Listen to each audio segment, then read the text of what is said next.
Right, we're hoping to cross to the United States now for a global food security ministerial that's being chaired by the US Secretary of State, Antony Blinken. I think we're ready to go there. Let's go and join this high-level meeting about food security. To cut life-saving assistance. The cost of doing business for vital organizations like the World Food Program, the Food and Agricultural Organization, UNICEF and others, the cost of doing business is going up. We have to help them continue to do their business. In particular, as well, countries with significant grain and fertilizer reserves, as well as those with financial resources, need to step up and do it fast. The United States has announced more than $2.3 billion in new funding for emergency food assistance to meet global humanitarian needs since Russia's invasion of Ukraine. Today, given the urgency of the crisis, we're announcing another $215 million in new emergency food assistance. And we'll do much more. We expect our Congress very soon to approve approximately $5.5 billion in additional funding for humanitarian assistance and food security. Governments and international organizations can also come together to compel the Russian Federation to create corridors so that food and other vital supplies can safely leave Ukraine by land or by sea. There are an estimated 22 million tons of grain sitting in silos in Ukraine right now, food that could immediately go toward helping those in need if it can simply get out of the country. Second, we believe we must address the global fertilizer shortage.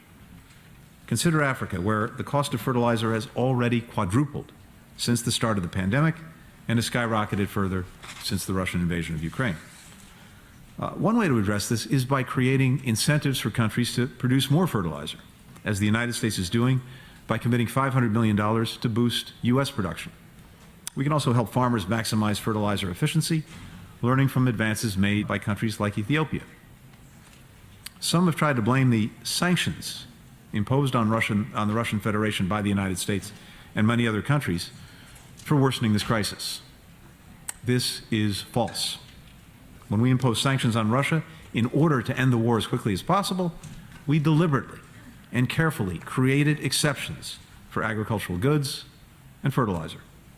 We're working every day to get countries any information or assistance they need to ensure that sanctions are not preventing food or fertilizer from leaving Russia or anywhere else. As with its decision to start this unjustified war, responsibility for the disruption of these supplies and the suffering that it's causing around the world lies squarely and solely with the Russian government. Third, we believe we must increase investments in agricultural capacity and resilience. That's what the United States is doing through our Feed the Future program, which will invest $5 billion in more than 35 countries over 5 years, as well as our longstanding support of international agricultural research centers. It's also the focus of the Agricultural Innovation Mission for Climate, which we launched a year ago with the United Arab Emirates to try to turbocharge investment in climate-smart agriculture. Fourth, we believe that we have to help poor and vulnerable populations bear the colossal impact of this crisis. International financial institutions have a critical role to play in doing this. That's why our Treasury Secretary, Janet Yellen, convened a session with the leadership of the international financial institutions just a few weeks ago and pushed for the development of the International Financial Institution Action Plan to address food insecurity, which was released on the margins of today's G7 financial ministerial.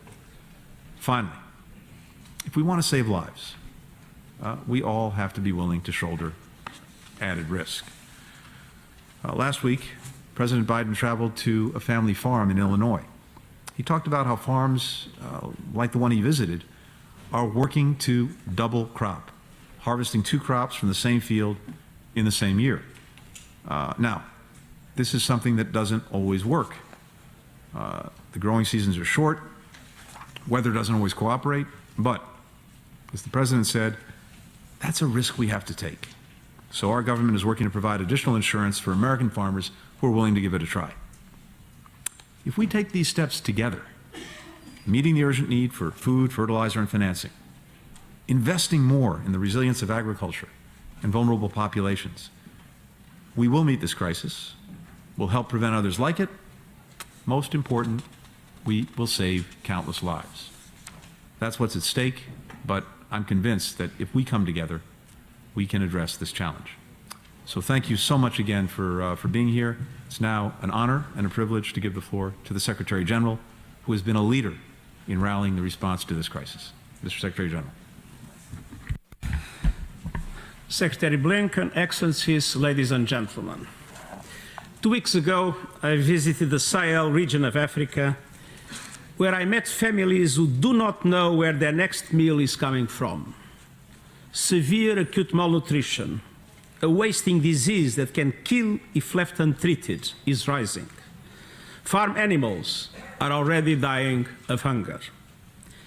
Leaders told me that because of the war in Ukraine, on top of the other crises they face, they fear this dangerous situation could tip into catastrophe.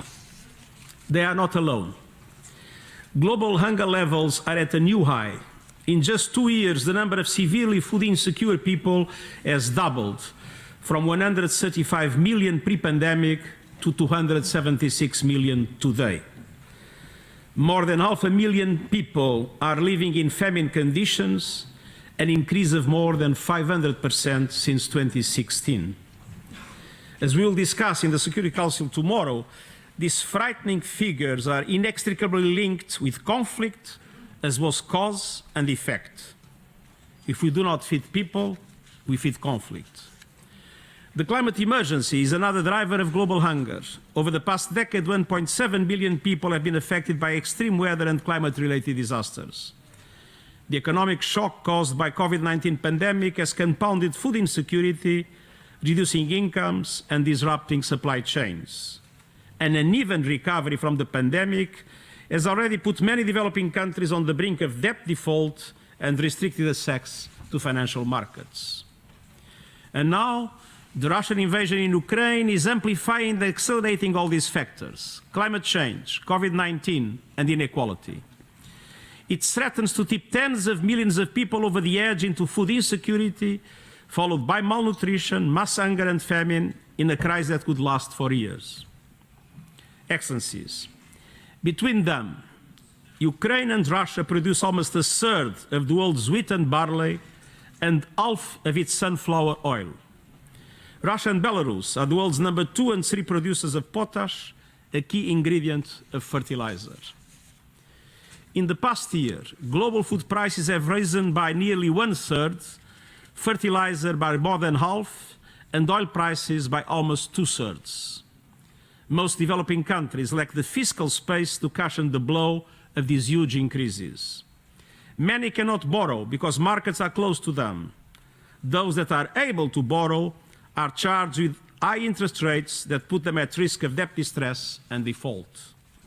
If high fertilizer prices continue, today's crisis in grain and cooking oil could affect many other foods, including rice, impacting billions of people in Asia and the Americas. High rates of hunger have a devastating impact on individuals, families, and societies. Children may suffer the lifetime effects of stunting. Millions of women and children will become malnourished. Girls will be pulled from school and forced to work or get married, and families will embark on dangerous journeys across continents just to survive. Excellencies, ending hunger is within our reach. There is enough food in our world now for everyone if we act together. But unless we solve this problem today, we face the specter of global food shortage in the coming months.